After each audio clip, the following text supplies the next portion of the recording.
안녕하세요 시청자 여러분, 이인혜입니다. 최근 도이치모터스 주가 조작 그리고 공천 개입 등 김건희 리스크가 커지게 되면서 윤 대통령의 지지율이 20% 미만이 되었습니다. 심지어 17%까지 떨어졌다는 이야기도 있고요. 그리고 대구 경북에서도 최저치를 기록하고 있습니다. 사실상 민심을 잃고 국정 운영 동력을 상실한 식물 정권 윤 정권을 향해서 국민들의 퇴진 요구가 이어지는 가운데 특히 탄핵이나 임기 단축 개헌 등 여러 이야기들이 계속 심심치 않게 등장하고 있습니다. 그런데 탄핵과 임기 단축 개헌 중에 어떤 것이 좀 더 현실적이냐, 그리고 이것을 어떻게 추진할 것이냐를 두고 여러 의견이 분분한 상황인데요. 그래서 오늘은 탄핵과 임기 단축 개헌에 대한 이야기를 해보도록 하겠습니다.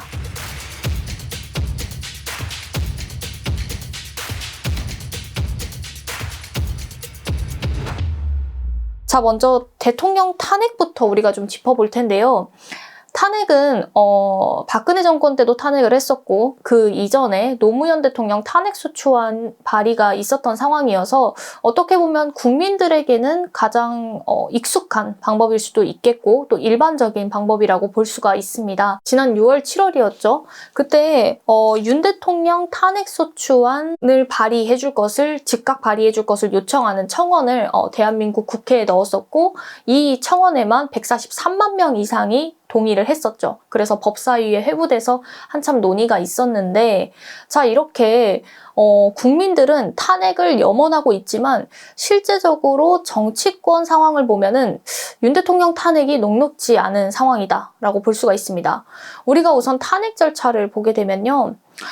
먼저 국회의원의 재적의원 중에서 과반, 그러니까 151명 이상이 대통령 탄핵소추 발의를 해야 되고요. 그 다음에 본회의에서 재적의원의 3분의 2, 그러니까 200명 이상이 찬성을 해야 됩니다.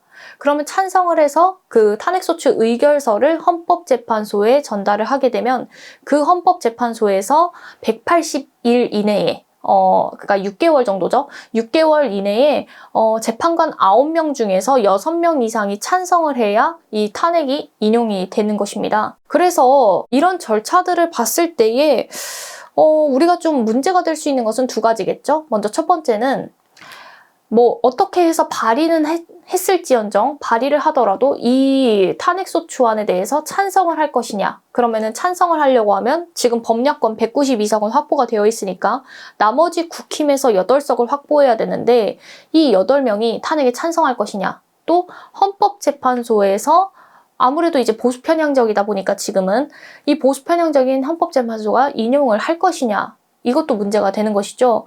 왜냐하면 지금 보수 진영 전체에서는 박근혜 대통령 탄핵을 시킨 이후로 어떻게 보면 정권이 거의 보수가 몰락 직전까지 갔던 상황이었기 때문에 탄핵에 대한 트라우마가 있고 탄핵을 극구 반대하고 있는 상황입니다. 그래서 국힘과 보수 편향적인 헌법재판소에서 탄핵을 인용하지 않을 가능성이 크다라고 보는 것이죠. 그런데 우리가 여기서 좀 봐야 될 건 사실 탄핵에 있어서 가장 뒷받침되는 것이 바로 민심입니다.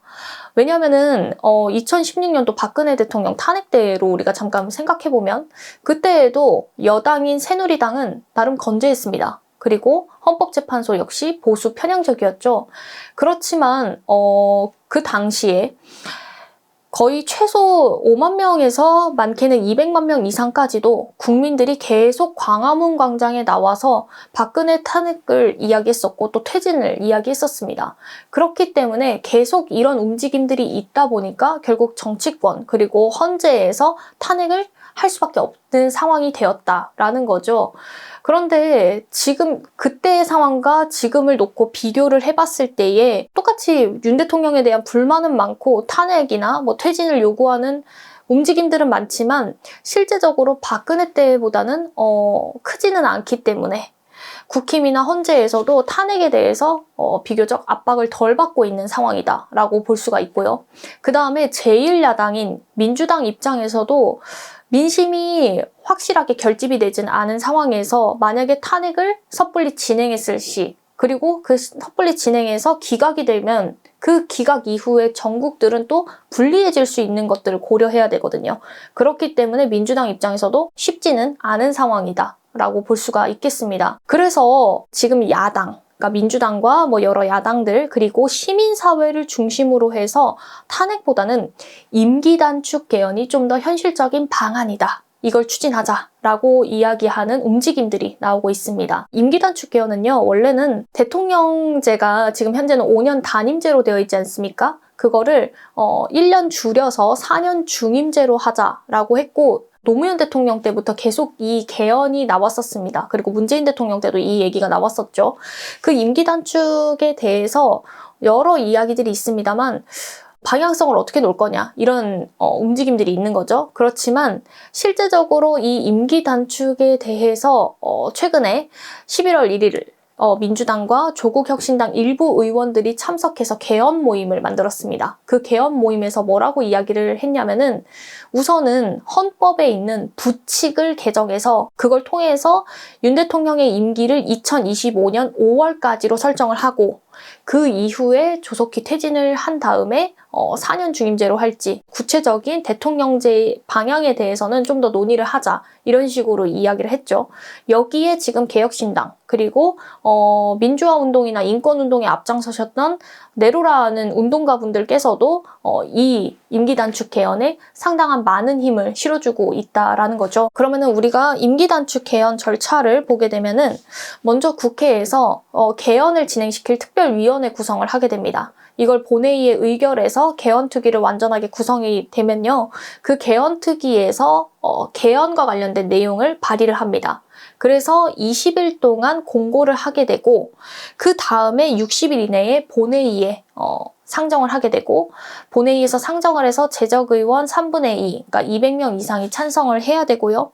그 찬성을 한 다음에 30일 이내에 국민투표를 진행하게 됩니다. 그래서 개헌 찬반을 하게 되는데 이때 국민 과반 이상이 투표를 해야 되고 그 투표를 한 과반이 찬성을 해야 실제적으로 개헌이 된다라는 거죠. 자, 이 내용들을 봤을 때는 사실 절차가 좀 복잡해 보이는 것도 같아요. 그렇지만 어떻게 보면 탄핵보다는 나름 장점이 있다라는 거죠. 먼저 첫 번째는 시간상으로 탄핵 같은 경우에는 최소 7, 8개월 이상이 걸립니다. 그렇지만 임기 단축 개헌을 하게 되면 그 시간을 확 줄일 수 있다라는 거죠. 왜냐하면 탄핵 같은 경우에는 우선 탄핵을 할 거냐 말 거냐 탄핵 여부부터 따지면서 실제적으로 그럼 윤 대통령이 어떤 위헌을 했는지 그리고 헌법에 위배된 것은 무엇이었는지 그럼 법리적으로 문제된 것은 무엇이었는지 온갖 법리 논쟁들이 진행됩니다. 그러면은 거기서부터 벌써 시간이 많이 소모가 되는 거죠. 그렇지만 개헌 같은 경우에는 그 헌법 부칙을 개정하는 그 내용들을 확인한 다음에 그 다음에 국민투표에서도 개헌 찬반이라는 하나의 사안만 가지고 투표를 하기 때문에 상대적으로 논쟁의 시간이 많이 줄어든다라는 거죠. 그 다음에 탄핵보다는 임기 단축 개헌을 하게 될 경우에 여야 합의가 좀 더 빨리 진행될 이루어질 수 있는 부분들이 크다라는 겁니다. 왜냐하면 앞서도 말씀드렸다시피 탄핵 같은 경우에는 보수 진영에서 거부하는 상황이기 때문에 나름대로 국힘 입장에서는 탄핵도 피하고 당도 지키려고 한다면 아무래도 임기 단축 개헌에 조금 더 가능성을 둘 수가 있겠죠. 그러니까 이런 부분들을 생각해서 이제 민주당 쪽에서 협의를 이끌어내게 되면 실제적으로 임기 단축 찬성을 할 가능성도 있다라는 겁니다. 그 다음에는 이 위헌이나 위법 사유를 가지고 진행하는 게 탄핵인데 개헌 같은 경우에는 국민투표가 있지 않습니까? 그러면 국민투표를 진행하게 되면 결국 윤 대통령에게 직접적으로 국민이 책임을 물을 수 있는 환경이 되기 때문에 아무래도 국민들 입장에서도 윤 대통령을 직접적으로 심판한다라는 차원에서 의의가 있겠죠. 자, 이런 장점들이 있음에도 불구하고 지금 임기 단축 개헌을 두고서는 이게 헌법에 위배되는 것 아니냐라는 우려의 목소리도 있습니다. 왜냐하면 헌법 제128조 때문에 그렇습니다.